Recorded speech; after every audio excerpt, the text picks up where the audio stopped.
सारा बनाम सहारा से जुड़े हुए हमारे तमाम कर्तव्योगी साथीगण और लाखों करोड़ों निवेशक साथियों का एक बार फिर से अभिनंदन और स्वागत है।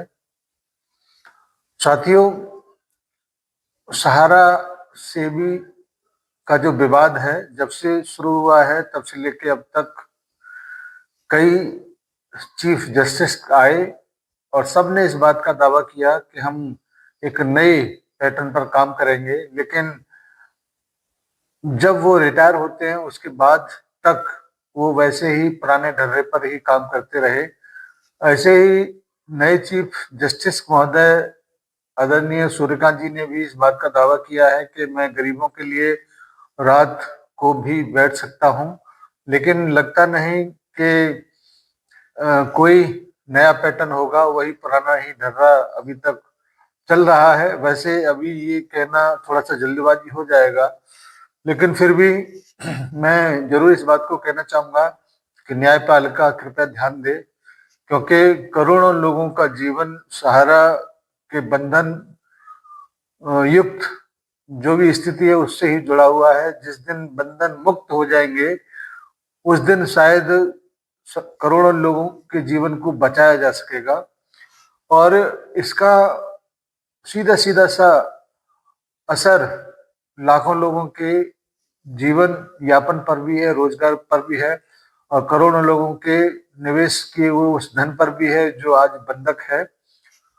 और इसी चीज को लेकर हम बार बार हमेशा इस बात को कहते चले आ रहे हैं कि सहारा का जो भी जमा करता है वो निहायत गरीब और बहुत ही छोटी पूंजी का जमा करता है, जिसने अपने निवेश को अपना पेट काट कर जमा कराया है और छोटी छोटी जरूरतों को पूरा करने के लिए उसने छोटी छोटी बचत करके इस बात को करने का कोशिश किया कि शायद उसके जीवन को थोड़ा सा सहयोग मिलेगा, उसके परिवार को थोड़ा सहयोग मिलेगा।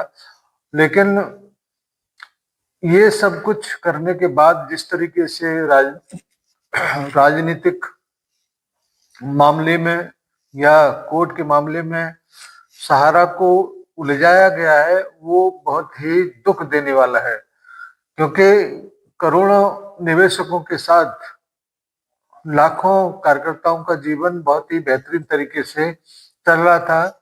हमारे कार्यकर्ता अपने जमाकर्ताओं के समकक्ष उसके घरों पर जाकर वो सारी व्यवस्थाएं जो दे रहे थे वो बड़ी उच्च क्वालिटी की थी, उच्च कोटि की थी, और काम करने का जो तरीका, काम करने का जो गुण था वो बिरले ही लोगों में मिलता है। और ऐसे ही कार्यकर्ताओं के द्वारा की गई मेहनत से ही सहारा इंडिया परिवार का इतना बड़ा विकास हो पाया।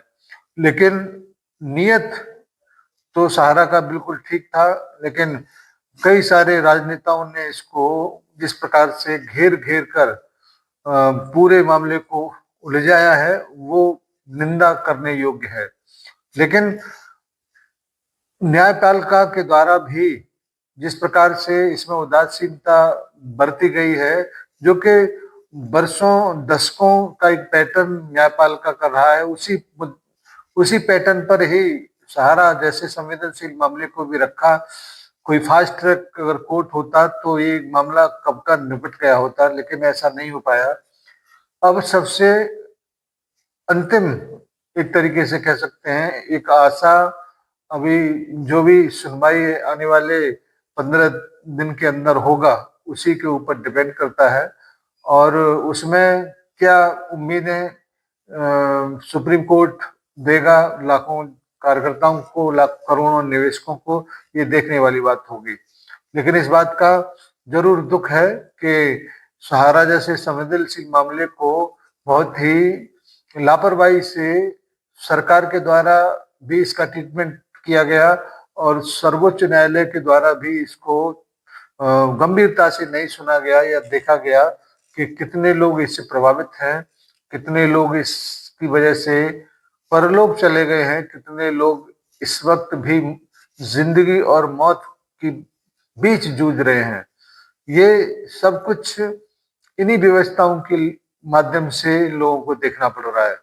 किसी भी देश की व्यवस्था अपने देश के नागरिकों की सुरक्षा के लिए बनाया जाता है, लेकिन ये मामला ऐसा है कि जिसमें अपने ही देश के लोगों को बुरी तरह से उलझा के रखा हुआ है और वो तिल तिल कर मर रहे हैं, तिल तिल कर घुट घुट कर जी रहे हैं, लेकिन उनका सुनने वाला, देखने वाला फिलहाल वर्तमान में तो कोई है नहीं। आने वाले समय में क्या होगा उसके बारे में तो आज हम आपको नहीं बता सकते, लेकिन ये जरूर कहा जा सकता है कि निराश किया है कई सारे उम्मीद भरे लोगों ने, जिसमें आदरणीय मोदी जी का भी नाम आप प्रथम दृष्टिकोण से उच्च स्तर पर रख सकते हैं, क्योंकि हम शुरू में कहते रहे कि कांग्रेस ने किया, कांग्रेस ने किया। अब वो राग थोड़ा सा पुराना हो गया, क्योंकि जो सत्ता में बैठा है उसी ने ही सहारा का दुरुपयोग किया है और उसने ही इसको छला है। क्योंकि 2011-12 के लगभग जब मोदी जी मुख्यमंत्री थे तब सारा भुज बना के दिया, भूकंप में सहायता किया गया, तब सारा श्री जी को मुख्यमंत्री पद की जब आयोजन किया गया जा रहा था तब भी बुलाया गया था, तब सब उनके सब अच्छे थे, सब कुछ अच्छा था, सबके लिए सारा श्री अच्छे थे। लेकिन वक्त बदला और सब कहानियां बदल गई। कितनी बुरी तरह से उन्हीं लोगों ने जिनके बीच में वो रहे मामले को ले जाया, उसका सीधा सीधा तो फर्क हमारे कार्यकर्ताओं तक और निवेशकर्ताओं तक पड़ा, इसमें कोई दो राय नहीं है। महाराज, अब उम्मीद है कि जल्दी ही सहारा से संबंधित जो भी समस्याएं हैं वो उच्चतम सर्वोच्च न्यायालय जरूर सुनेगा और सबको राहत प्रदान करेगा। उसी का इंतजार सब लोग कर रहे हैं, हम भी कर रहे हैं। जैसे भी कोई सूचना होगा आपके बीच में जरूर लेके आएंगे। छोटी छोटी अपडेट, छोटी छोटी बातें आपके बीच में लेके आते हैं, जिससे कि आप हिम्मत बनाए रखें, हौसला न हारें। धन्यवाद सभी को, सादर सारा प्रणाम, सभी साथियों को सादर नमस्कार। सभापति महोदय, आप बड़े हैरान होंगे, सदन बड़ा हैरान होगा, मैं कुछ आंकड़े देना चाहता हूं। हर इलेक्शन के बाद हम ये बताते हैं कि कितना पैसा खर्च हुआ और साथ में ये भी बताते हैं कि कितना पैसा हमारे बैंक अकाउंट के अंदर है, और ये लेवल प्लेइंग फील्ड की बात इससे निकल करके आती है। 2004 के अंदर भाजपा के बैंक बैलेंस, बैंक अकाउंट के अंदर 2004 के बाद 88 करोड़ थे, हमारे कांग्रेस के बैंक के अंदर 38 करोड़ थे, लगभग 2 गुना भाजपा के हमसे ज्यादा थे। हमारी सरकार आई, ज्यादा हमारी स्ट्रेंथ थी, तो ज्यादा स्ट्रेंथ के बेसिस पे हमें ज्यादा पैसा मिला, और भाजपा के बैंक के अंदर 150 करोड़ रुपए 2009 के बाद में आए, और कांग्रेस के बैंक अकाउंट के अंदर जमा 221 करोड़ रहे। ये 1.47 टाइम्स कांग्रेस के ज्यादा थे। 60-40 का रेशियो था। 2014 के बाद भी यह रेशियो 60-40 का रहा। अब उसके बाद 5 साल भाजपा आती है।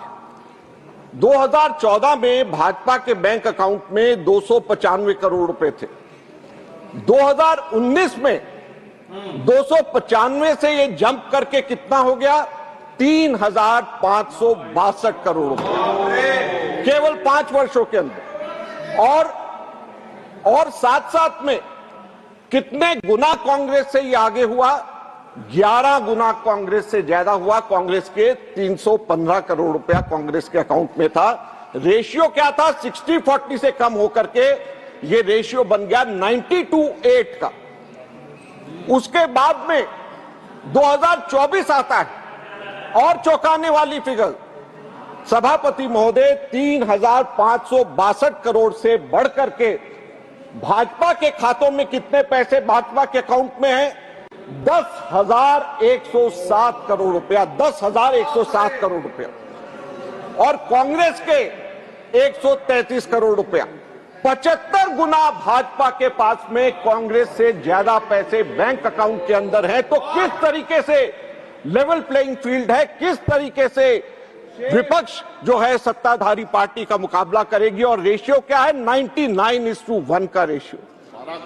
99:1 के रेशियो में ऑपोजिशन का और रूलिंग पार्टी का पैसा बैंक अकाउंट के अंदर जमा है। किस तरीके से आप सोचते हैं कि लोकतंत्र जिंदा होगा, किस तरीके से आप सोचते हैं कि लेवल प्लेइंग फील्ड यहां पे होगा,